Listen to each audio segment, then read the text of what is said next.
I left 2,000 naira on the shelf, he said. That is for the food for the next 3 days. Make sure it is enough. Buy only what is necessary. Garri, a small fish and some vegetables. Don't waste it on fancy things. No minerals. And no meat today. Fish is healthier anyway.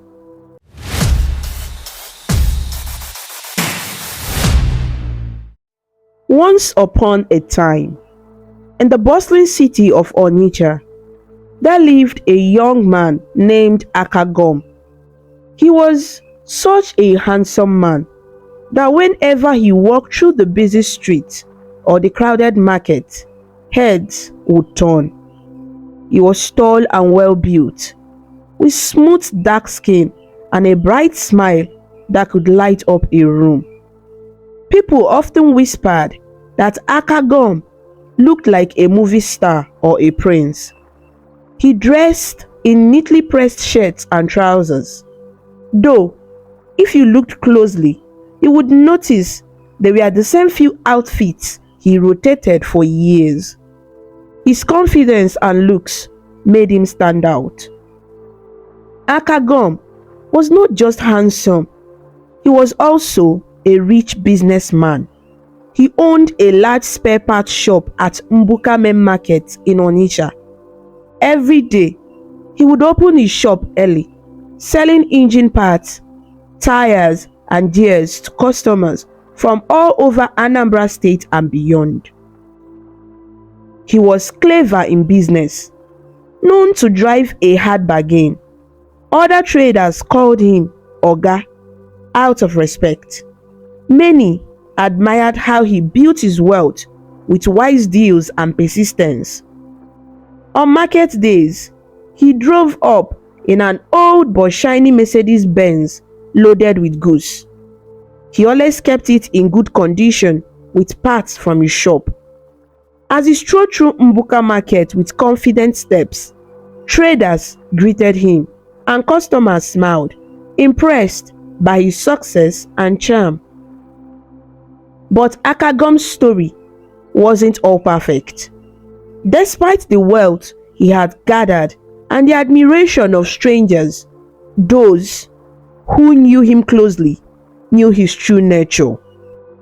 You see, Akagom was stingy, like so stingy that people joked even glue wasn't as sticky as Akagom's hands when it came to holding on to money. In fact, in Igbo, the nickname for a misa is Akagom, meaning sticky hand.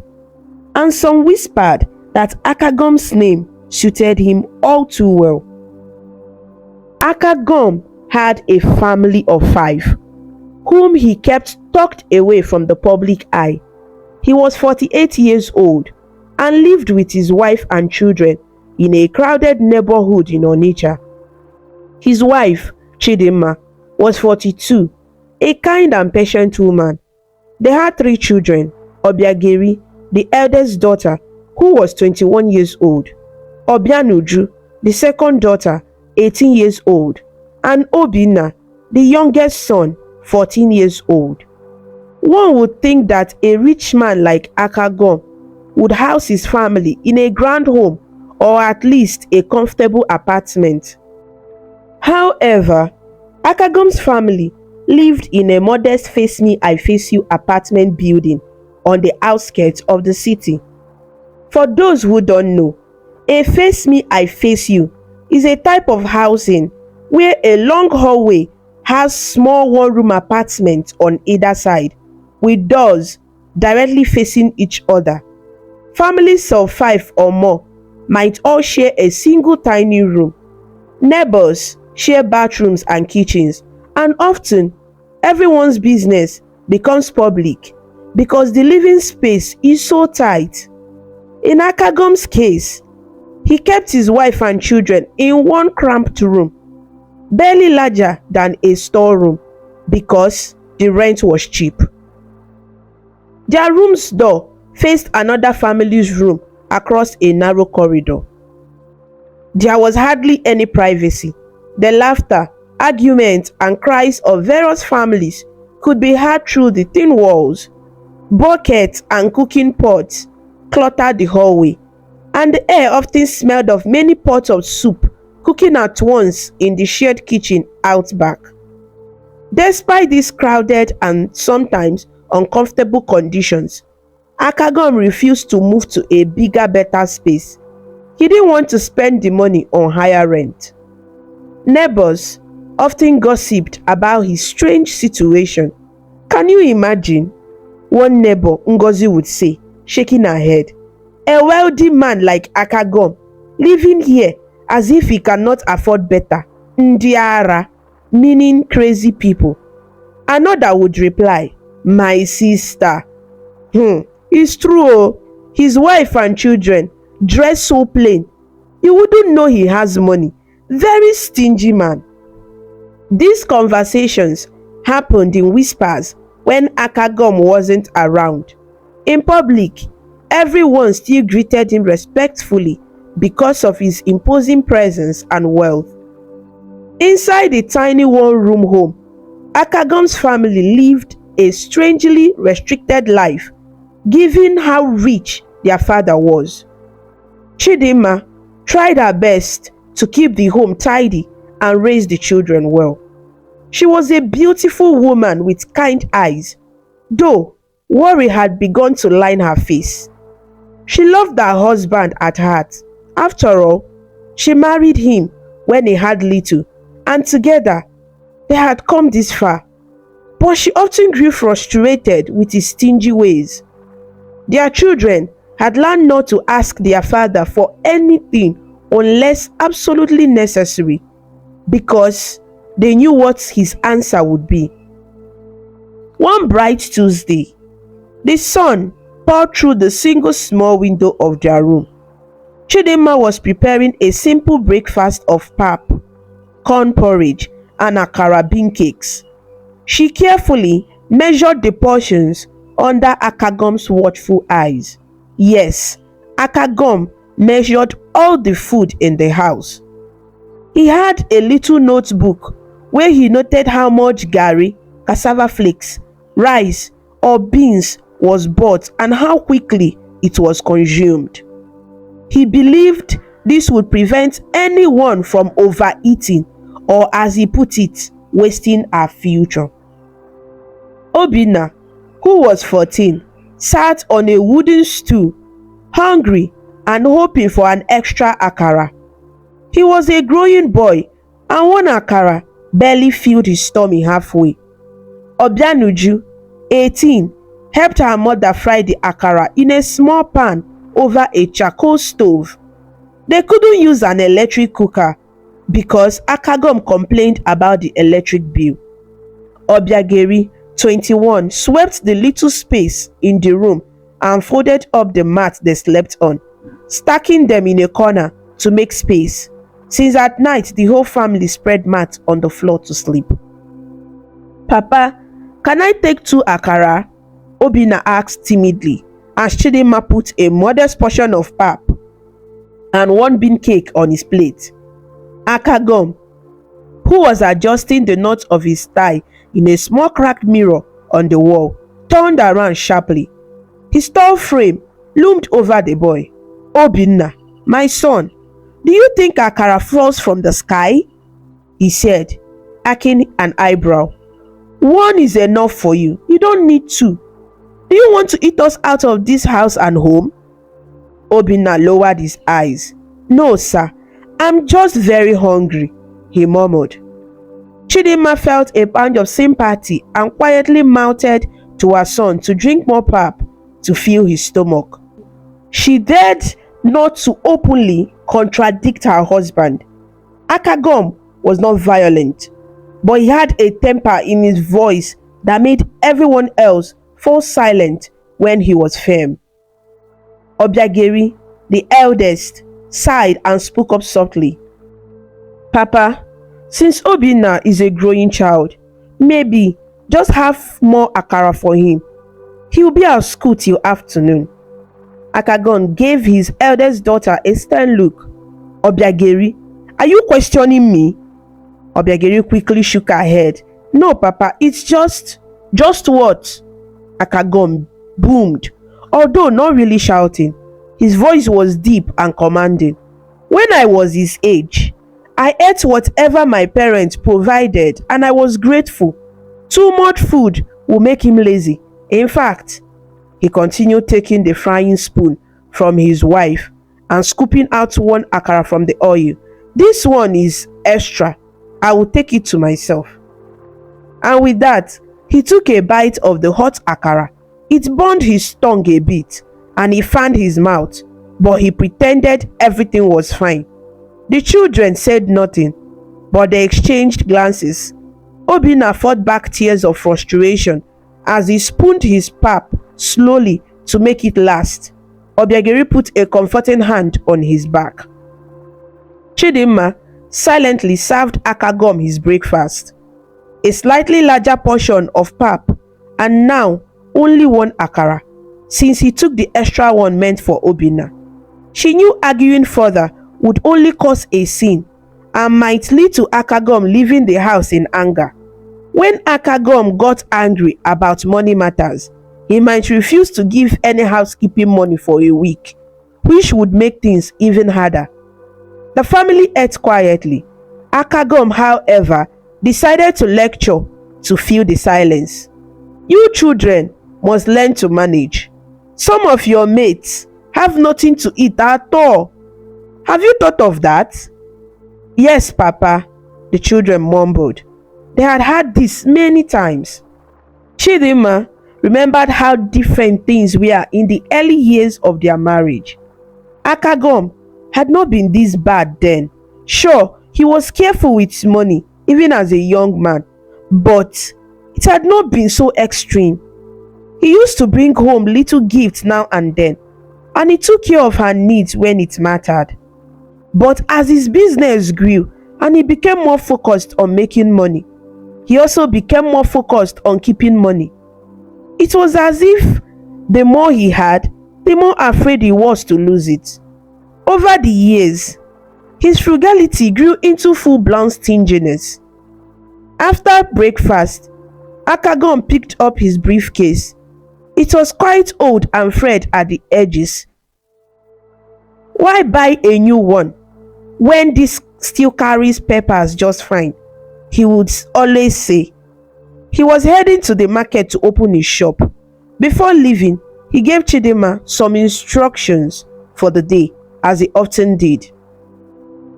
Chidinma nodded quietly.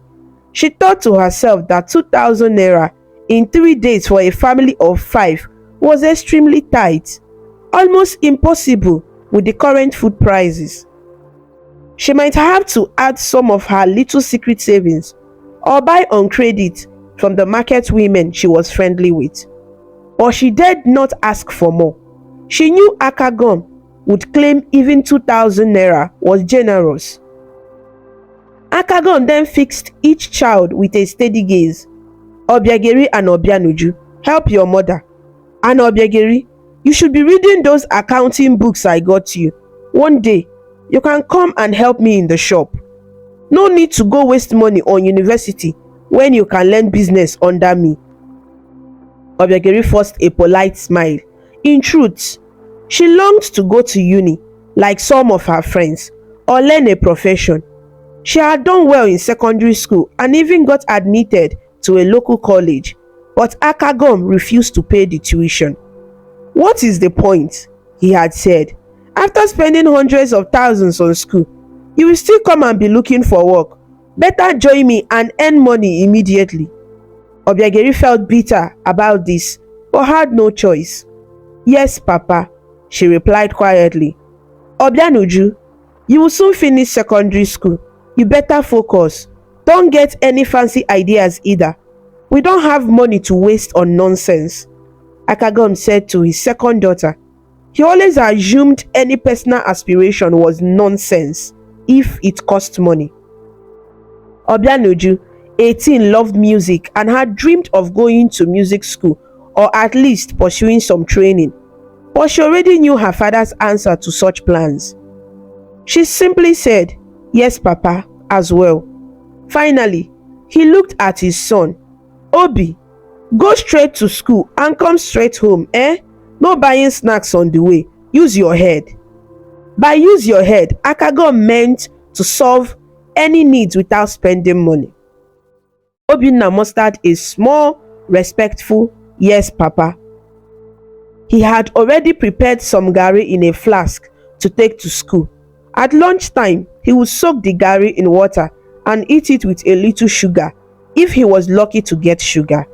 Many of his classmates would have some money to buy meat pies or rice at the school canteen, but not Obinna.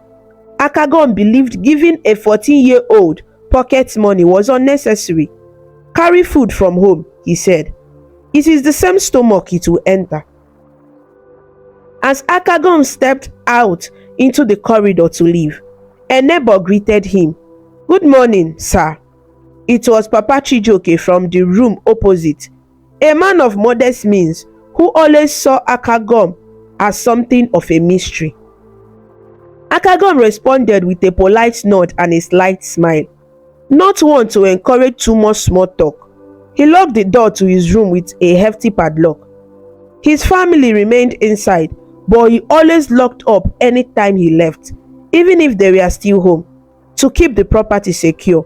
The property mainly being the old TV, a fan, and his precious savings hidden somewhere inside. Chidinma had a spare key to let herself out later, but Akagom didn't entirely trust leaving the room unlocked.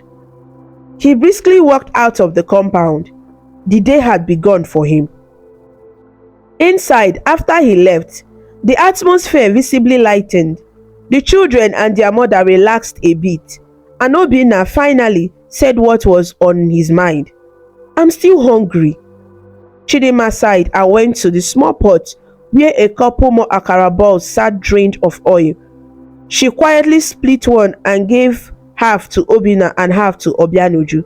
Then she poured a little more pap for Obiageri, who insisted her siblings should have it instead.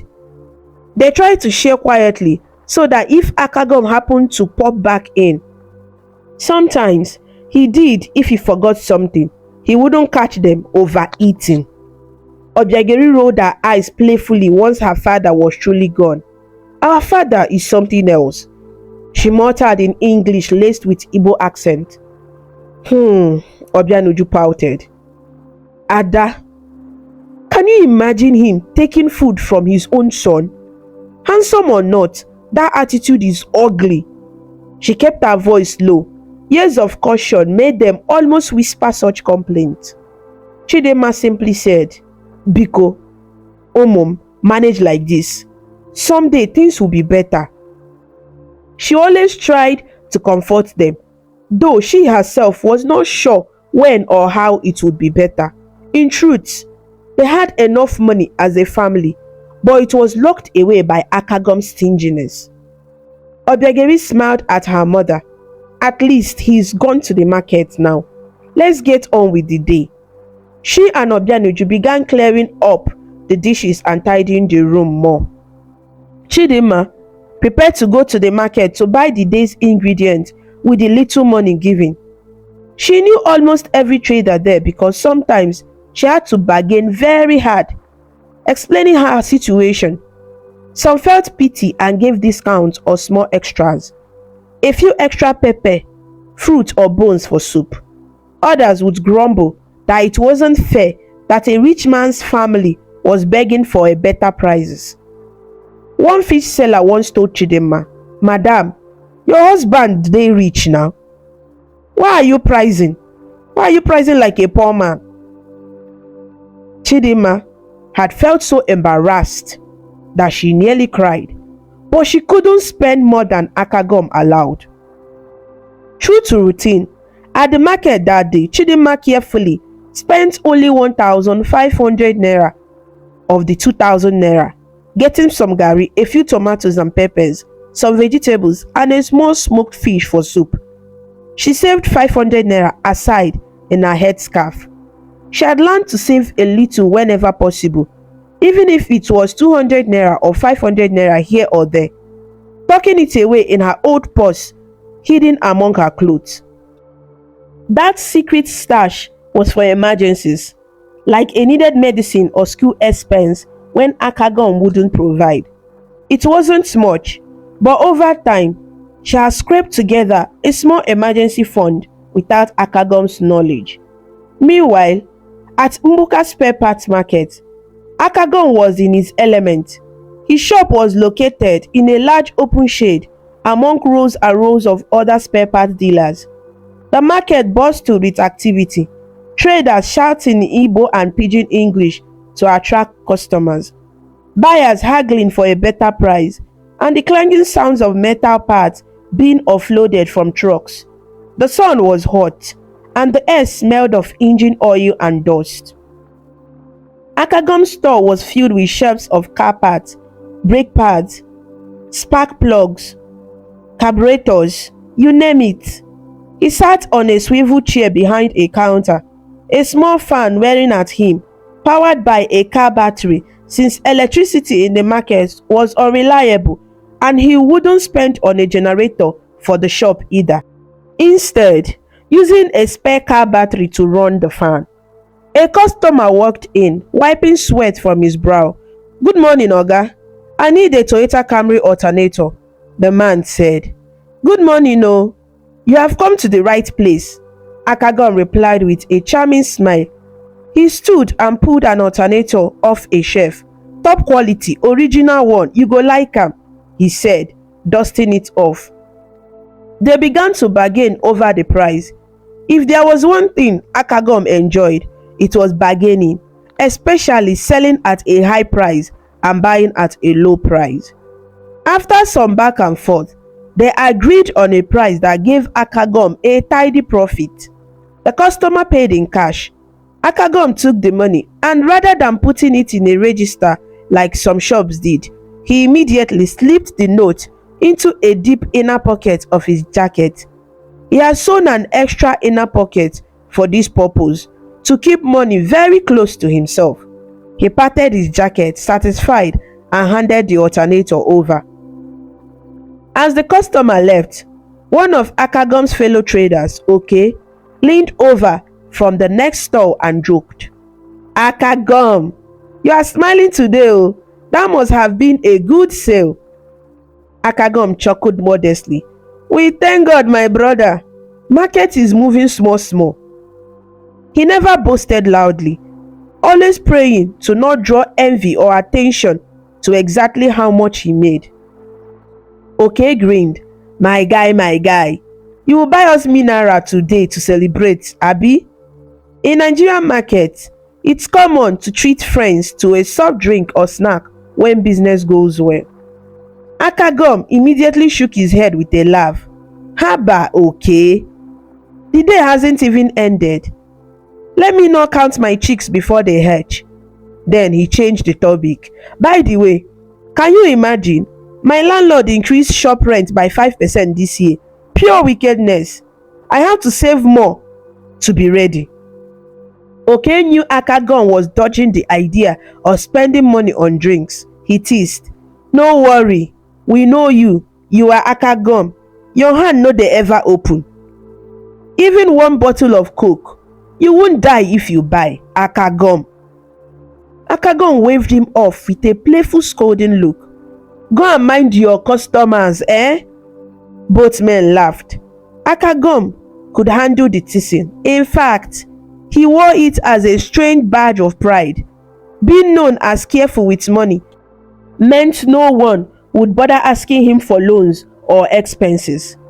However, not everyone found it endearing. As the day went by, a young boy in tattered clothes passed by the front of the shop begging, "Oga, help me. Even if it's small money for bread. Oga, abeg, I dey hungry."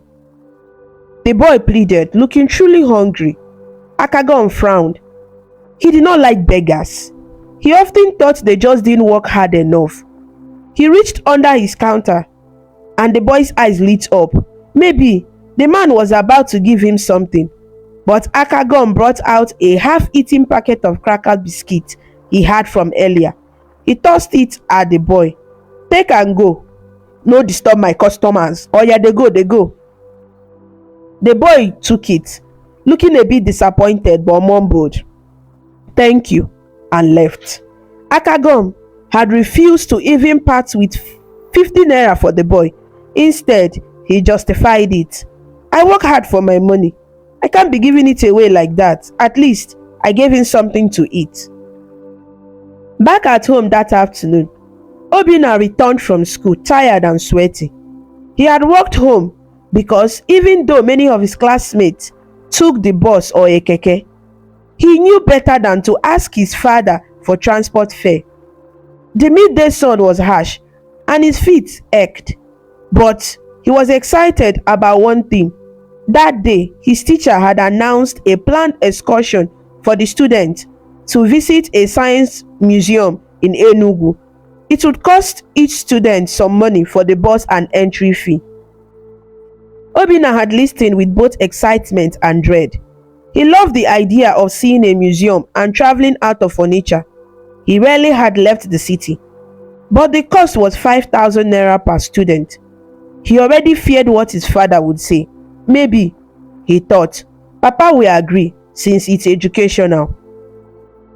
When Obinna got home, he found his mother and sisters sorting vegetables. They smiled at him and asked about school. After chatting with them for a bit, Obinna gulped and decided to bring up the excursion before his father got home. Perhaps his mother could help convince him later. "Mama, my teacher said we have an excursion next month to a science museum in Enugu. It will help us learn and see new things," Obinna explained. Chidinma looked at her son's hopeful face and knew the next part. Softly, she asked, "How much will it cost?" 5,000 naira, he said, then added quickly, "We have a month to pay it. They will go by bus. Mama, I've never been outside of Onitsha. I really want to go. I will learn a lot and it might help me in choosing what I want to be in the future." He tried to make it sound as useful as possible. Obiageri and Obianuju paused to listen. They both felt a pinch of sorrow, knowing how this was likely to play out. They had their share of denied requests in the past. Chidinma bit her lips. 5,000 naira wasn't a huge sum for them considering Akagom's earnings, but asking him to part with it for a trip would be hard. Still, she wanted her children to have normal experiences. "We will tell your father when he is in a good mood," she said, patting Obinna's shoulder. "Let's hope for the best." Obianuju chimed in with a grin. "Maybe, if we serve him a very nice supper and massage his feet, he will say yes." She was half joking, half serious about trying to butter him up.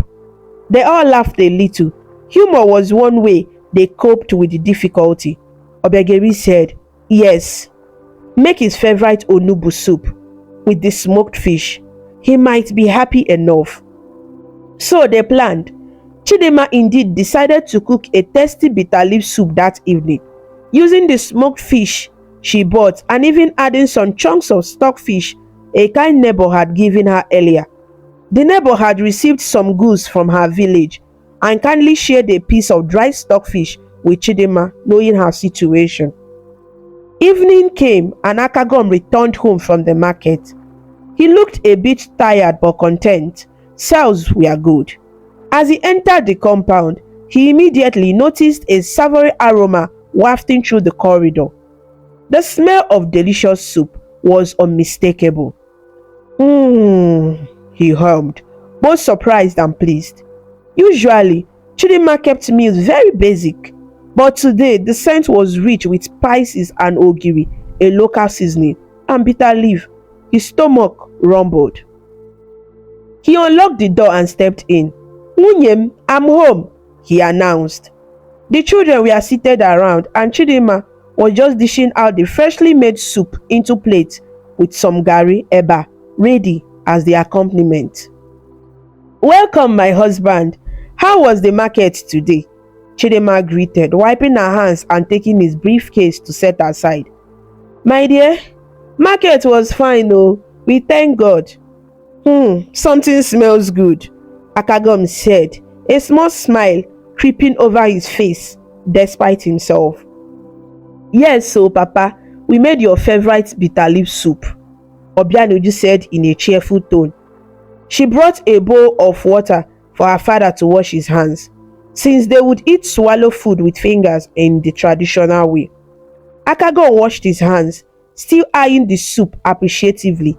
He settled on the only armchair in the room, a somewhat old upholstered chair that was a bit cramped in the small space, but it was the one seat of honor that he used.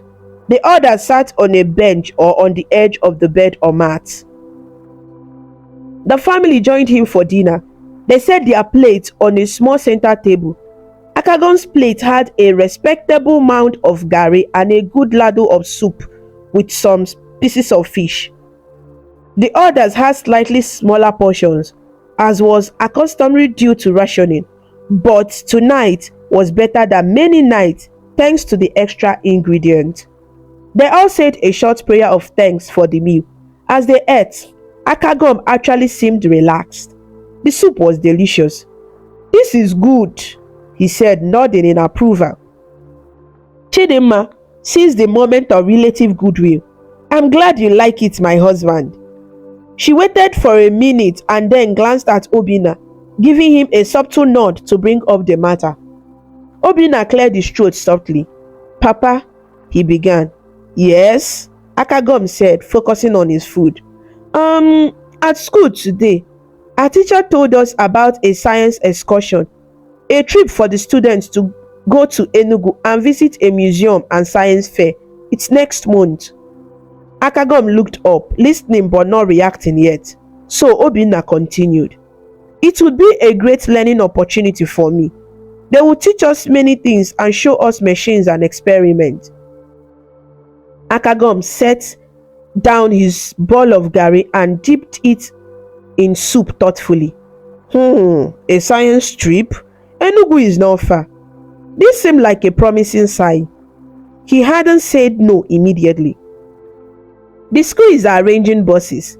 They just need the students to contribute 5,000 naira each for transport, food and entry fees.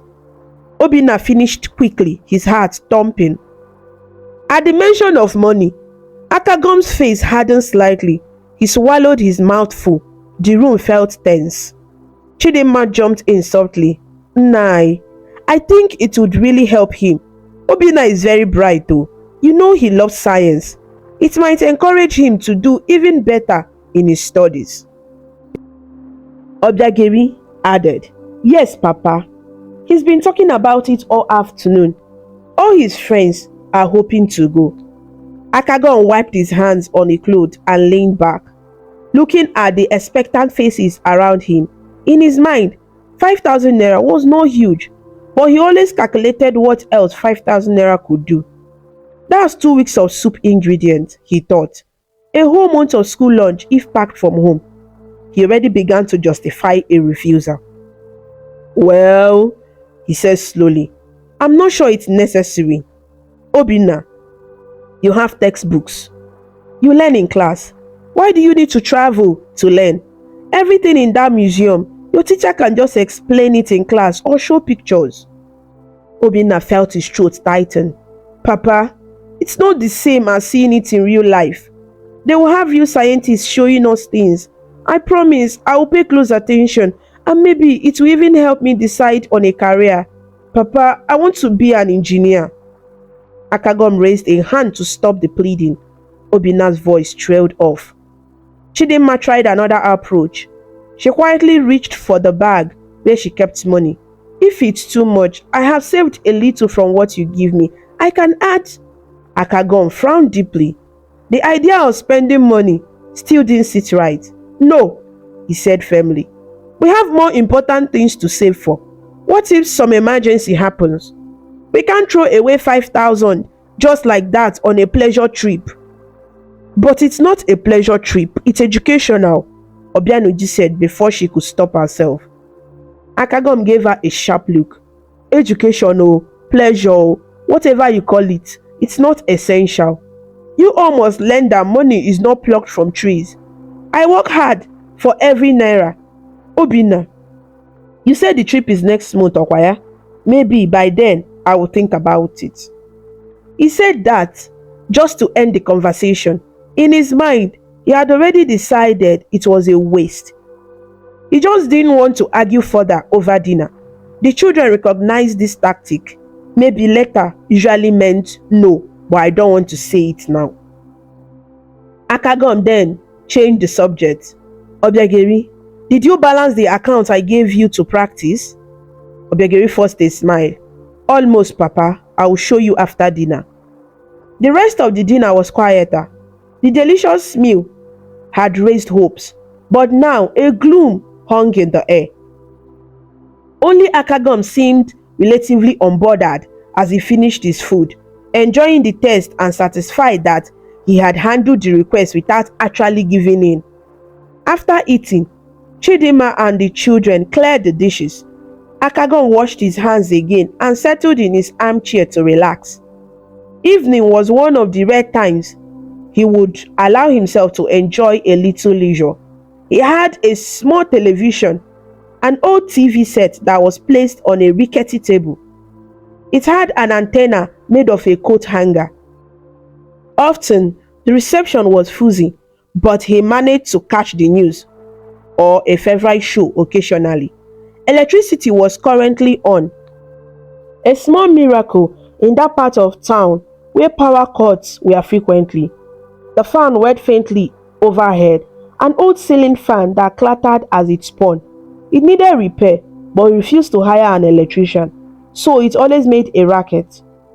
He wouldn't buy a generator either, so if NEPA, the electric company, took light, the family would just endure the darkness or heat. Tonight, they were lucky to have light. Chidinma quietly instructed Obiageri and Obianoju to fetch water from the compound's single tap.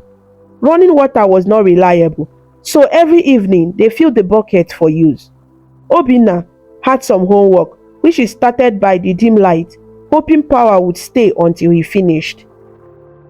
Akagom flipped through the TV channels and settled on a local news broadcast. As he watched, he thought about the day's earnings. He had made good sales, about 150,000 naira after cost price. Of course, not all profit, but a good chunk was profit. He patted his hand against that inner pocket of his where the cash from the day's sales rested. A content feeling filled him whenever he remembered it was there. After the news, an old comedy movie came on TV. One of those Nollywood films where the famous comedians Aki and Popo acted as mischievous characters. Ironically, the title was Akagom, meaning stingy man, and it featured a story of a misery rich man. The children noticed this coincidence and glanced at their father to see if he would react, but he either didn't catch the title or pretended not to. As laughter from the TV filled the room, Chidinma decided to broach another subject on her mind. She often waited until he was in a relaxed mood to bring up household needs.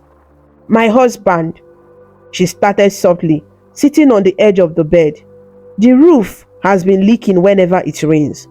Today, the neighbor mentioned that the rainy season is coming in heavy this year. Perhaps we should finally fix the roof. The carpenter said it will cost about 10,000 naira to patch the leaks and change a few bad sheets. Akagom tore his gaze from the TV and looked at the ceiling, as though assessing the truth of her words. Indeed, there were brown water stains in one corner where last year's rain had dripped through. He had placed a bucket there whenever it rained to catch the water. It's always a few months of rain, he said dismissively.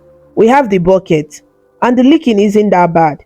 10,000 naira is too much to spend on this landlord's house. It's not even my own house. Why should I fix it? Chidinma responded, because we live here and our bed got wet last time. Remember, the children had to squeeze together on one side.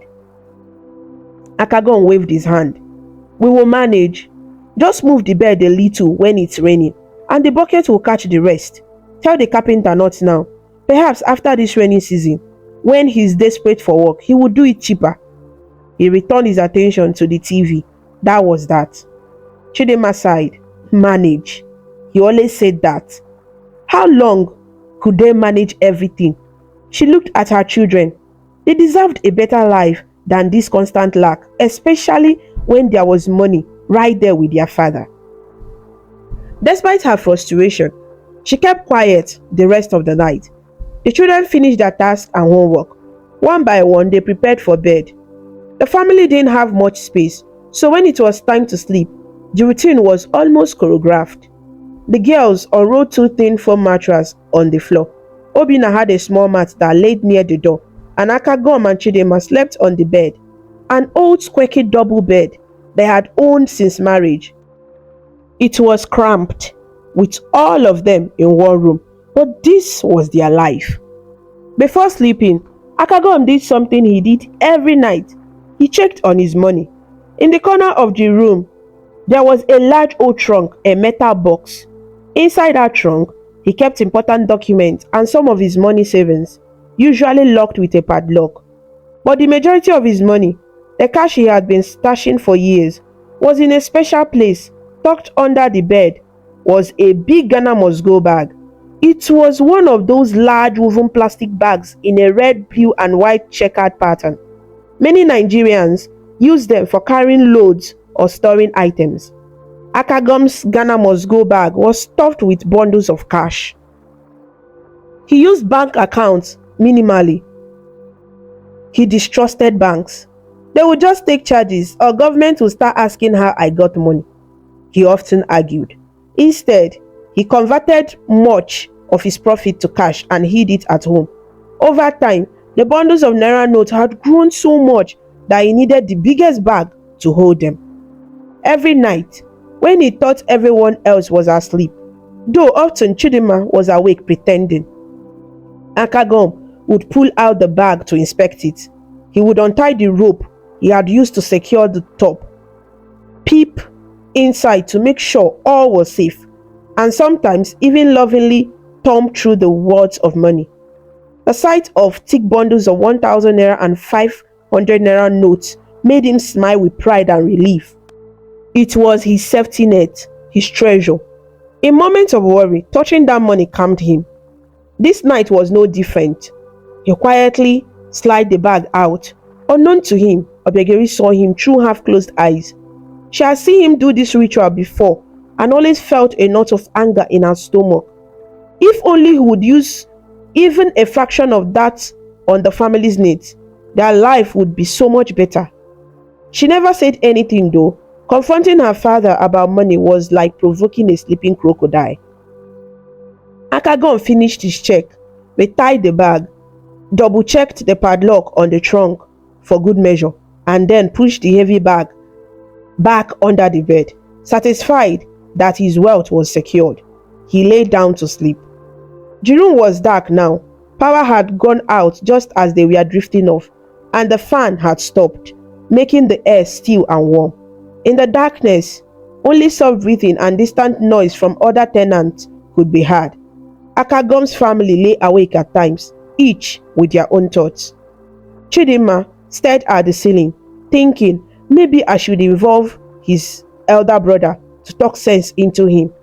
Akagom's elder brother lived in the village and had once scolded Akagom that a man's wealth was meant to care for his household first, but Akagom had dismissed it then. If only he would change, she thought wistfully. Obiageri thought about how she could get a job secretly to save money for her schooling, but it would be hard without her father knowing. If she went to work, her father would likely just reduce the money he gave at home, thinking she didn't need support. It felt hopeless. Obianuju dreamed of one day singing on a stage, but brushed it off, thinking maybe in another life. At least now we have enough to eat. Even if it's just enough, I will endure. But she promised herself if she ever had money, she would never be like her father. Obinna, young and idealistic, still held a tiny hope that maybe his father would change his mind about the excursion. He imagined seeing real scientists and was determined that if he couldn't go, he would still find a way to learn. Perhaps his teacher could help him with books. Akagom, ironically, slept peacefully with one hand almost dangling off the side of the bed near where his money bag was hidden. He was content, believing he was doing the right thing, saving for the future. Days turned into weeks, and the family's routine went on. Akagom's stinginess persisted in numerous little ways that caused his family annoyance or pain.